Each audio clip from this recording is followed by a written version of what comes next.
Ya, pemirsa, seorang pria di Ogan, Komering Ulu, Sumatera Selatan diduga bunuh diri gara-gara terjerat pinjaman online. Ya, korban juga diteror debt collector.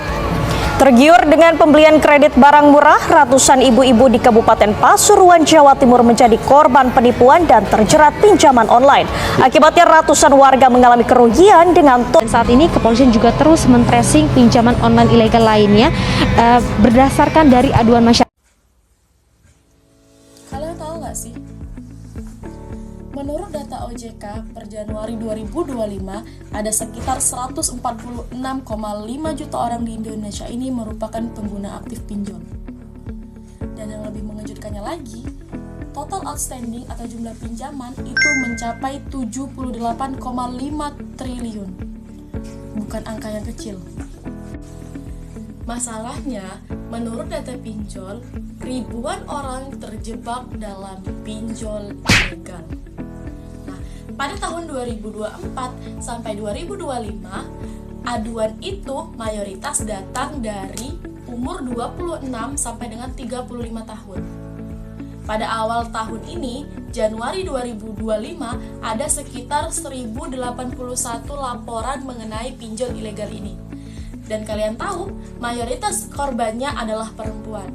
Ini menunjukkan bahwa banyak orang yang mencari solusi dengan menggunakan pinjol, tapi pada nyatanya mereka malah terjebak di dalamnya. Bahkan banyak sekali korban-korban pinjol yang mencoba mengakhiri hidupnya hanya karena dia terjerat pinjol. Ini semakin menguatkan bahwa pinjol bukanlah solusi yang tepat. Melihat fenomena ini, aku jadi mikir, gimana ya Islam mengatur tentang hutang? Karena yang sama-sama kita tahu, Islam adalah agama yang mengatur seluruh kehidupan umatnya dengan begitu jelas dan terperinci. Ternyata teman-teman, fun fact-nya adalah bentar.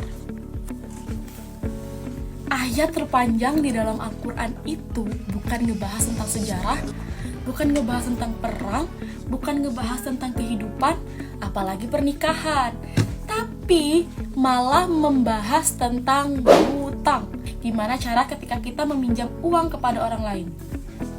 Satu halaman hanya ditulis satu ayat, dan artinya itu Allah benar-benar ngajarin gimana seharusnya kita ketika kita meminjam uang kepada orang lain. Yang saya tangkap dari arti surat Al-Baqarah ayat 282 yang merupakan ayat terpanjang dalam Al-Quran ini adalah ketika kita berhutang, satu, kita wajib untuk mencatatnya. Yang kedua, kita juga harus jelas akadnya. Uang itu digunakan seperti apa. Dan yang ketiga, kita harus punya saksi. Saksi di sini adalah 2 orang laki-laki. Tetapi ketika tidak ada laki-laki, maka bisa digantikan dengan perempuan. Dengan catatan, 1 laki-laki itu sama dengan 2 perempuan. Yang artinya, saksi 2 laki-laki itu sama dengan 4 perempuan. Atau misalkan ada 1 laki-laki, maka 1 laki-lakinya lagi digantikan dengan 2 perempuan. Begitu rapih Allah menuliskan cara kita berhutang atau meminjam uang kepada orang lain agar tidak merugikan orang lain atau tidak merugikan satu sama lain. Nah, ini berarti utang itu bukan hanya pinjaman, tapi melainkan itu merupakan amanah yang harus kita jaga sama-sama.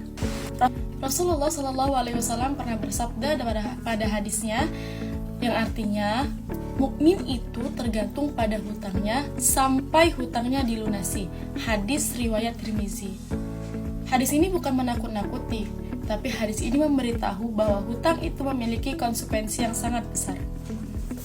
Makanya dengan kondisi pinjol yang saat ini, bunga yang sangat tinggi, denda yang sangat cepat, meningkatkan kecemasan, serta penagihan dengan kekerasan, kita harus bijak dalam memilih ketika kita sangat-sangat membutuhkan pinjaman online tersebut. Kita harus mencari pinjaman yang jelas akadnya, legal, dan terpercaya. Namun, lebih baik kita mencari pinjaman yang halal dan aman. Sekarang kita tidak perlu menyalahkan siapapun yang terpaksa untuk meminjam. Karena kehidupan orang dan beban orang itu berbeda-beda. Namun tugas kita adalah saling mengingatkan bahwa pinjaman itu adalah amanah yang sangat berat. Semoga Allah lancarkan semua rezeki kita dan Allah jaga kita dengan sebaik-baiknya penjagaan. Saya ucapkan terima kasih. Wassalamualaikum warahmatullahi wabarakatuh.